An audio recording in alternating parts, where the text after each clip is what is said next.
Како што најавме на почетокот на овој ТВ дневник, гостин во студиото е премиерот и председател на ВМРО-ДПМН Никола Груевски. Добро дојдовте во дневникот на сите. Добро нашо, добро вечер и поздрав до гледачите. Оценка за митингот на Социјалдемократскиот сојуз на Македонија. Може ли? Па се работи за нешто што постојано се повторува. Значи, отприлика бројката е онаа која што беше во месец јуни, само што сега се обидува да направат еден визуелен ефект, насочувајќи ги луѓето да одат по улици за да изгледаат долга колона. Говорот, како и обично, меѓу 5 и 10 минути, во кој што нема некоја конкретна работа, значи општи напади и обично има општи ветувања, сега немаше ни тоа. Бранко Црвенковски, како и обично, арогантен и нервозен. Тоа покажува дека психолошки гледано дека има недостаток на самодоверба и дека има страф од нешто. Така што нема нешто кој знае што ново, ниту во говорот, ниту во целиот настав. Дали ќе има предвремени избори? Тој бара предвремени избори. Сметате дека ќе може да го донесе Социјалдемократскиот сојуз до ситуација да бидат распишени предвремени избори? Тие денеска побараа три работи.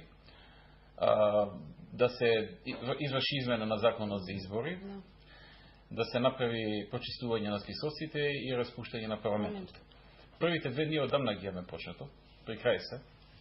Министерството за правда работи на избирачките списоци. Исто така и на изборниот закон е практично една верзија е веќе готова, сега се вршат консултации и така натаму. За третата работа ја поднесува сега. Ние ќе имаме во наредните денови консултации во партијата, ќе го чуеме мислењето и на коалиционите партнери и ќе донесеме одлука што да правиме. Постојано, она што може да го слушнеме како редовна реторика на митинзите на Социјалдемократскиот сојуз, не е нудење нови решенија или некаква корекција на програмата која што оваа влада ја застапува, туку има постојани критики и конкретна фиксација према кон вас, кон Никола Груевски. Што може да кажеме како контрааргумент? Значи, тој критикува дека нема вработеност е на рекордно ниско ниво. Сиромаштијата е на рекордно ниско ниво. Како вие ги оценувате овие проекти кои што владата ги спроведува? Знаете што, значи, станува збор за човек во чие што време. Сега тој нели демек се прави демократ, ние сме не демократи, тој е демократ, тој ќе враќа демократијата и така натаму. Затоа реално станува збор за човек кој што долго години беше на власт. И неговото владење се памети по еден куп сомнителни убиства, самоубиства, атентати на председател, загинување на председател во авионски случаи, по битпазарски настани, по гостиварски настани, по Ѓорче Петровски тепања и така натаму и така натаму. Значи станува збор за човек во чие што владење ја доживеавме една од најмрачните приватизации во Европа, отпуштање на над 200.000 работници од работа, создавање на еден куп стечени фирми, така што кредибилитетот негов да кажува ова сега не чини, а ја ќе донесам подобро е практично сведен на нула. И затоа и тој гледам денеска воопшто не ветува нешто, него оди само на оцрнување, не чини образованието, не чини земјоделието, не чини социјалата. Работите се променети. Јас знам дека има уште многу да се сработи, знам дека не можеме да бидеме задоволни со ова што е сега. Меѓутоа, работите се отидени многу понапред. Сега да речеме, земјоделците земаат од буџетот им се префрлат директно на сите земјоделци 100 милиони евра годишно, за разлика од околу 5 милиони евра во времето на Бранко Црвенковски, дали и толку. 5 милиони евра беа во 2006, кога се замина од вас, преходно и помалку пари се префрлаа. Или да речеме, во образованието имаме комплетна промена, комплетна револуција, многу инвестиции. Од буџетот се инвестира во образованието во 2006 година 3,3% од бруто домашниот производ, сега 6% од бруто домашниот производ се инвестира во образование. Денеска се даваат бесплатни учебници за секој ученик во сите основни и во сите средни училишта. Во времето на Бранко тоа беше само едно од неговите важни ветувања. Или да речеме, сега се отворија многу факултети и многу универзитети и се дава можност на младите да се запишат, им се дава шанса ако сакаат да учат да завршат. Поевтинија универзитетите. Значи во сите области, се фати земјоделие и образование, невработеноста ја наследивме 37%.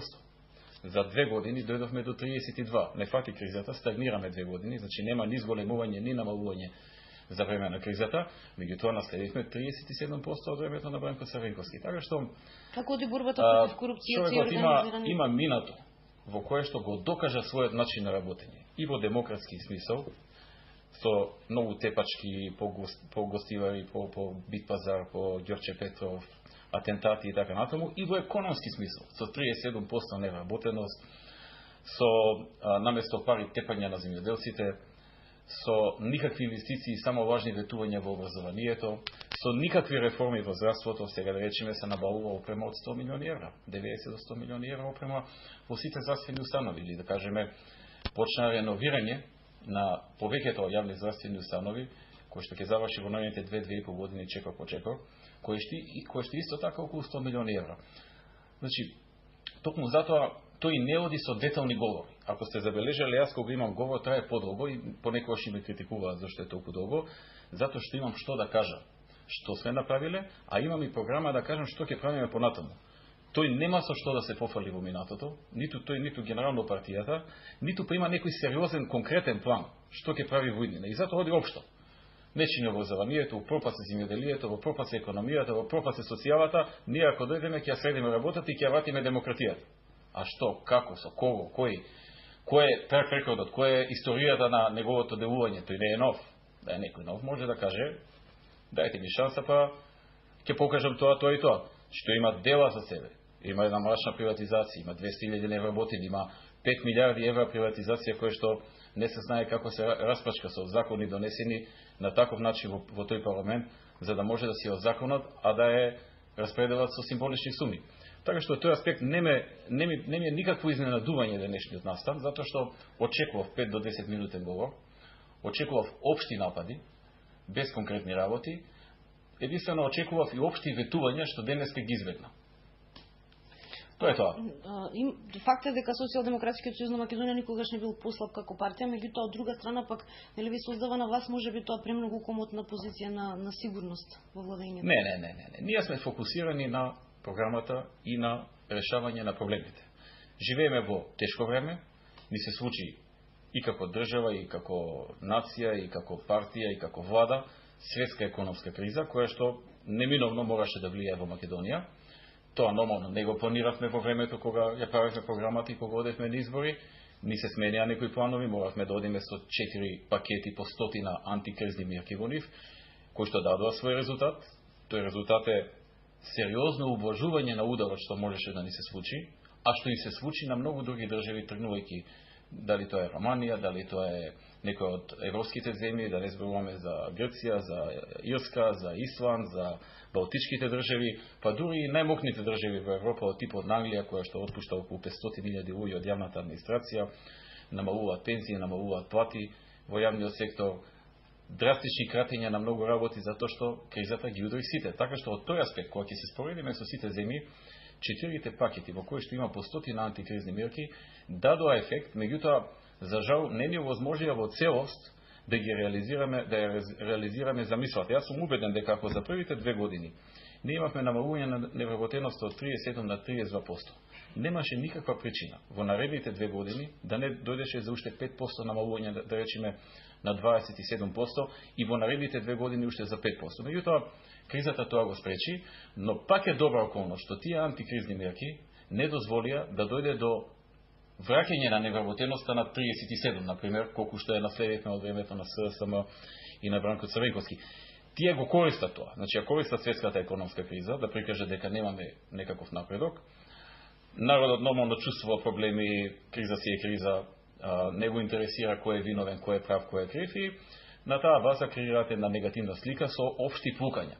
Значи, тоа е него стил. Обвинувањата се и дека се уште немаме добиено датум за почеток на преговорите со Европската унија и не сме се уште членка на НАТО. Па тоа е една од најголемите манипулации. За време на владењето на Бранко никогаш не добивме позитивен извештај. Никогаш.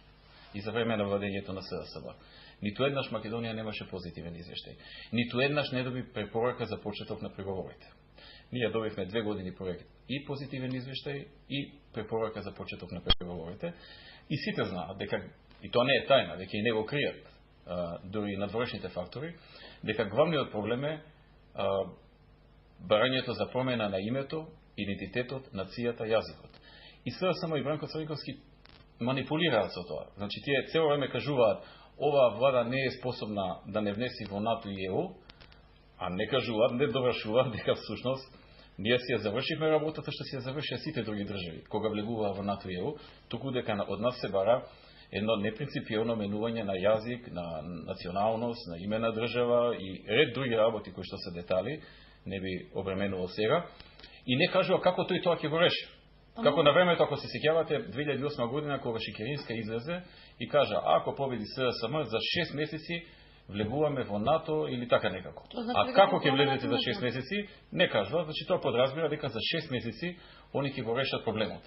Јас многу добро знам како може проблемот да се реши за 6 месеци, знам добро и за 3, а тоа е со прифаќање на сите барања од страна на Грција, но тие прифаќања скапо ќе чинат и државата и нацијата. Затоа правиме максимално напори во разговорите со Грција на сите нивоа, тргнувајќи од Обединените нации, во директните средби и така натаму, да ги убедиме да направат чекор кој што ќе биде некаков компромис, кој што би бил прифатлив за граѓаните. Не за мене, не за Бранко, не за ово или за оно или за група интелектуалци, него да биде прифатлив за мнозинството граѓани во Република Македонија. Таа борба е тешка, таа е долга, таа е макотрпна, за неа не се секогаш доволни 3 или 6 месеци и за неа се потребни повеќе и подолги напори. Тоа е таа манипулација. Значи, цел народ знае дека проблемот е кај името и идентитетот, а Бранко не обвинува дека ние сме неспособни да го решиме тој проблем. Впрочем, кога станува збор само за едно прашање, станува јасно дека алудира на брза промена на името, брза промена на идентитетот, нацијата и јазик.